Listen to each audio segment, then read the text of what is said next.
అందరికీ నమస్తే. VTV voice for the political ఛానల్‌కు స్వాగతం. తెలంగాణలో సభలు, సమావేశాల్లో విద్వేషపూరిత, రెచ్చగొట్టే ప్రసంగాలు చేస్తే కఠిన శిక్షలు ఎదుర్కోవాల్సిందే.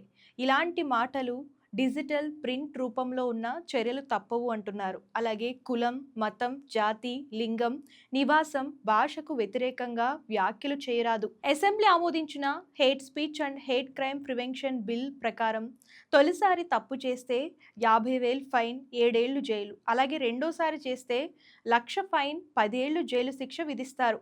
సో మరి చూసారు కదా, తెలంగాణలో కొత్త ఆమోదం అయితే వచ్చింది. సో ఎవరైతే భాషని గానివ్వండి, లింగాన్ని గానివ్వండి, అలాగే వల్గర్ వర్డ్స్ యూజ్ చేసినా కూడా అది ప్రింట్ అయినా లేదంటే డిజిటల్‌లో అయినా సరే వాళ్ళపైన కేసు నమోదవుతది. అలాగే ఫైన్ కూడా పడుతుంది. దగ్గర దగ్గర 7-10 ఏళ్లు శిక్ష పడే అవకాశం కూడా ఉంది. సో జాగ్రత్త వహించండి. సో ప్రభుత్వం తీసుకునే నిర్ణయం అందరికి ఉపయోగపడుతుందా లేదా, ఏమనిపిస్తుందో కామెంట్ రూపంలో తెలియజేయండి. అండ్ ఇలాంటి లేటెస్ట్ న్యూస్ కోసం ఛానల్ ఫాలో అవ్వడం, సబ్స్క్రైబ్ చేయడం మర్చిపోకండి.